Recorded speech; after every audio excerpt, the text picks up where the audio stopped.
1 Samuel pasal 14 ayat 1 sampai 52. Pada suatu hari, Yonatan bin Saul berkata kepada bujang pembawa senjatanya, "Mari kita menyeberang ke dekat pasukan pengawal orang Filistin yang di sebelah sana." Tetapi tidak diberitahukannya hal itu kepada ayahnya. Adapun Saul duduk di ujung Gibea di bawah pohon delima yang di Migron. Dan rakyat yang ada bersama-sama dengan dia itu kira-kira 600 orang banyaknya.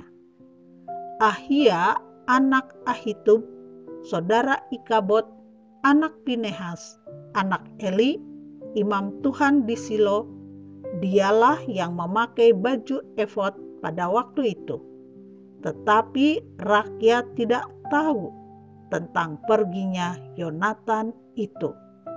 Di antara pelintasan-pelintasan bukit yang dicoba Yonatan menyeberanginya ke arah pasukan pengawal orang Filistin, ada ujung bukit batu di sebelah sini dan ada ujung bukit batu di sebelah sana. Yang satu bernama Bozez, yang lain bernama Sene. Ujung yang satu berdiri di sebelah utara di tentangan Mikmas, yang lain di sebelah selatan di tentangan Geba. Berkatalah Yonatan kepada bujang pembawa senjatanya itu, "Mari kita menyeberang ke dekat pasukan pengawal orang-orang yang tidak bersunat ini. Mungkin Tuhan akan bertindak untuk kita, sebab bagi Tuhan tidak sukar untuk menolong, baik dengan banyak orang maupun dengan sedikit orang." Lalu jawab pembawa senjatanya itu, "Lakukanlah niat hatimu itu. Sungguh, aku sepakat," kata Yonatan. "Perhatikan, kita menyeberang ke dekat orang-orang itu dan memperlihatkan diri kepada mereka. Apabila kata mereka kepada kita begini, 'Berhentilah sampai kami datang padamu,' maka kita tinggal berdiri di tempat kita dan tidak naik mendapatkan mereka. Tetapi apabila kata mereka begini, 'Naiklah kemari,' maka kita akan naik. Sebab kalau demikian, Tuhan telah menyerahkan mereka ke dalam tangan kita. Itulah tandanya bagi kita." Ketika mereka keduanya memperlihatkan diri kepada pasukan pengawal orang Filistin, berkatalah orang Filistin itu, "Lihat, orang-orang Ibrani keluar dari lobang-lobang tempat mereka bersembunyi."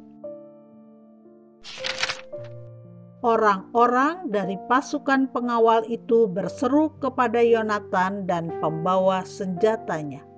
Katanya, "Naiklah kemari, maka kami akan menghajar kamu."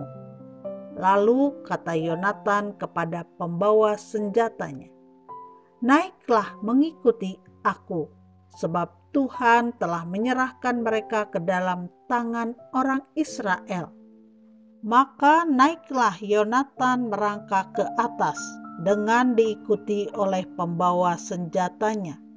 Orang-orang itu tewas terparang oleh Yonatan, sedang pembawa senjatanya membunuh mereka dari belakangnya.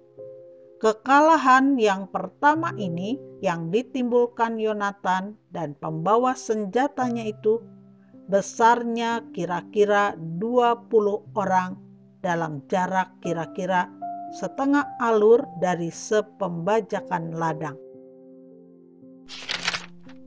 Lalu timbullah kegentaran di perkemahan, di padang dan di antara seluruh rakyat. Juga pasukan pengawal dan penjarah-penjarah itu gentar dan bumi gemetar, sehingga menjadi kegentaran yang dari Allah. Ketika peninjau-peninjau Saul di Gibea Benyamin melihat hal itu, dan sesungguhnya orang ramai seperti ombak berjalan ke sana kemari, berkatalah Saul kepada tentara yang bersama-sama dengan dia itu, "Periksalah barisan dan lihatlah siapa yang pergi daripada kita." Mereka memeriksa barisan, dan ternyata Yonatan dan pembawa senjatanya tidak ada. Lalu kata Saul kepada Ahia, "Bawalah baju efod kemari." Karena pada waktu itu dialah yang memakai baju efod di antara orang Israel. Tetapi sedang Saul berbicara kepada imam itu, maka kian lama kian bertambahlah keributan di perkemahan orang Filistin. Sehingga Saul berkata pula kepada imam itu, "Biarlah." Kemudian berkumpullah Saul dan seluruh rakyat yang bersama-sama dengan dia itu.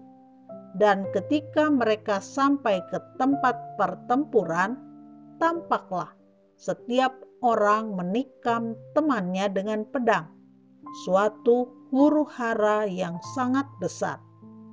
Lagi pula orang-orang Ibrani yang telah lama tinggal pada orang Filistin dan yang telah ikut maju dalam tentara mereka juga berbalik untuk bergabung dengan orang-orang Israel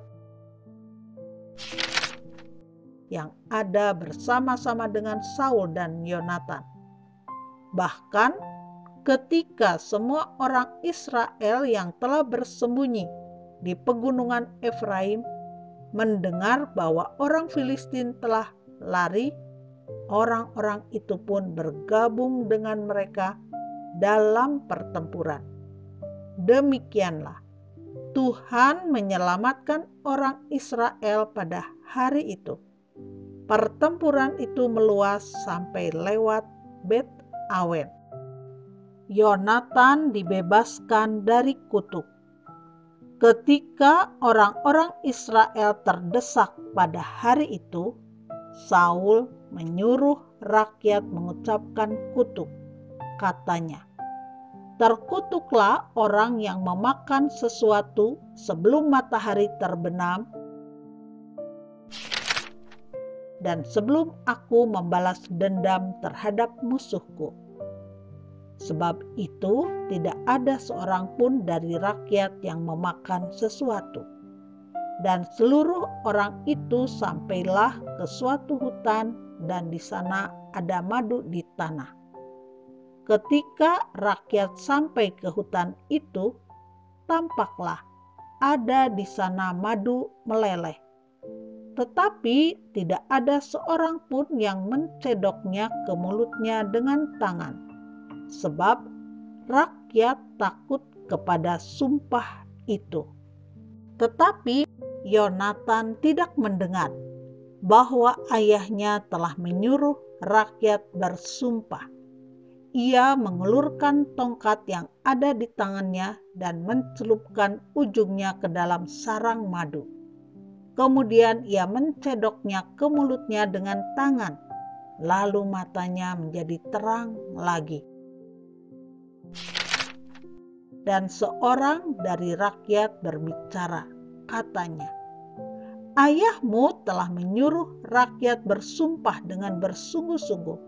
Katanya, "Terkutuklah orang yang memakan sesuatu pada hari ini." Sebab itu rakyat letih lesu. Lalu kata Yonatan, "Ayahku mencelakakan negeri. Coba lihat bagaimana terangnya mataku setelah aku merasai sedikit dari madu ini. Apalagi jika sekiranya rakyat pada hari ini boleh makan dengan bebas dari jarahan musuhnya yang telah didapatnya, tetapi sekarang tidaklah besar kekalahan di antara orang Filistin. Dan pada hari itu mereka memukul kalah orang Filistin dari Mikmas sampai ke Ayalon. Rakyat sudah sangat letih lesu. Sebab itu rakyat menyambar jarahan. Mereka mengambil kambing domba, lembu dan anak lembu, menyembelihnya begitu saja di atas tanah dan memakannya dengan darahnya. Lalu diberitahukanlah kepada Saul demikian, "Lihat, rakyat berdosa terhadap Tuhan dengan memakannya dengan darahnya." Dan ia berkata, "Kamu berbuat khianat. Gulingkanlah sekarang juga sebuah batu besar kemari." Kata Saul pula, "Berserak-seraklah di antara rakyat dan katakan kepada mereka, setiap orang harus membawa lembunya atau dombanya kepadaku. Sembelihlah itu di sini, maka kamu boleh memakannya. Tetapi janganlah berdosa terhadap Tuhan dengan memakannya dengan darahnya." Lalu setiap orang dari seluruh rakyat membawa serta pada malam itu lembunya, dan mereka menyembelihnya di sana. Saul mendirikan mezbah bagi Tuhan. Inilah mezbah yang mula-mula sekali didirikannya bagi Tuhan.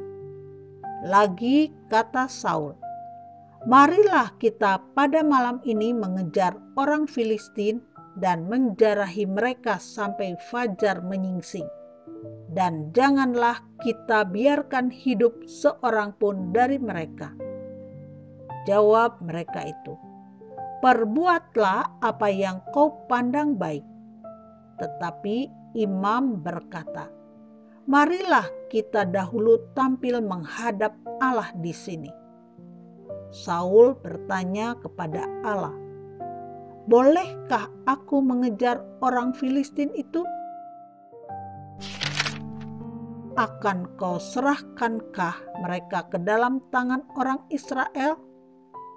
Tetapi pada hari itu ia tidak menjawab Saul. Lalu kata Saul, "Datanglah kemari, kamu segala pemuka rakyat. Berusahalah mengetahui apa sebab dosa ini terjadi pada hari ini. Sebab demi Tuhan yang hidup, yang menyelamatkan orang Israel, sekalipun itu disebabkan oleh Yonatan anakku, maka ia pasti akan mati." Tetapi seorang pun dari seluruh rakyat tidak ada yang menjawabnya. Kemudian berkatalah ia kepada seluruh orang Israel, "Kamu berdiri di sebelah yang satu, dan aku serta anakku Yonatan akan berdiri di sebelah yang lain." Lalu jawab rakyat kepada Saul, "Perbuatlah apa yang kau pandang baik." Lalu berkatalah Saul, "Ya Tuhan Allah Israel, mengapa engkau tidak menjawab hamba-Mu pada hari ini? Jika kesalahan itu ada padaku atau pada anakku Yonatan, ya Tuhan Allah Israel, tunjukkanlah kiranya Urim. Tetapi jika kesalahan itu ada pada umat-Mu Israel, tunjukkanlah Tumim." Lalu didapati Yonatan dan Saul, tetapi rakyat itu terluput. Kata Saul, "Buanglah undi antara aku dan anakku Yonatan." Lalu didapati Yonatan. Kata Saul kepada Yonatan, "Beritahukanlah kepadaku apa yang telah kau perbuat." Lalu Yonatan memberitahukan kepadanya. Katanya, "Memang Aku telah merasai sedikit madu dengan ujung tongkat yang ada di tanganku. Aku bersedia untuk mati, kata Saul. Beginilah kiranya Allah menghukum aku, bahkan lebih lagi daripada itu. Sesungguhnya, Yonatan, engkau harus mati. Tetapi rakyat berkata kepada Saul, masakan Yonatan harus mati? Dia yang telah mendapat kemenangan yang besar ini di Israel? Jauhlah yang demikian. Demi Tuhan yang hidup, sehelai rambut pun dari kepalanya takkan jatuh ke bumi, sebab dengan pertolongan Allah juga dilakukannya hal itu pada hari ini. Demikianlah rakyat membebaskan Yonatan, sehingga ia tidak harus mati. Maka pulanglah Saul setelah mengejar orang Filistin, dan orang Filistin itu pun kembali ke tempat kediamannya. Catatan tentang musuh-musuh dan keluarga Saul. Setelah Saul mendapat jabatan raja atas Israel, maka berperanglah ia ke segala penjuru melawan segala musuhnya, melawan Moab, Bani Amon, Edom, raja-raja negeri Zoba, dan orang Filistin. Dan kemanapun ia pergi, ia selalu mendapat kemenangan. Ia melakukan perbuatan-perbuatan yang gagah perkasa, memukul kalah orang Amalek, dan melepaskan Israel dari tangan orang-orang yang merampasi mereka. Anak-anak lelaki Saul ialah Yonatan, Yiswi, dan Malkisua. Nama kedua anaknya yang perempuan, yang tertua bernama Merab, yang termuda bernama Mikal. Istri Saul bernama Ahinoam, anak Ahimaas. Panglima tentaranya bernama Abner, anak Ner, paman Saul. Kis, ayah Saul, dan Ner, ayah Abner adalah anak-anak Abiel. Hebat peperangan melawan orang Filistin selama zaman Saul, dan semua pahlawan dan orang gagah perkasa yang dilihat Saul dikumpulkannya kepadanya.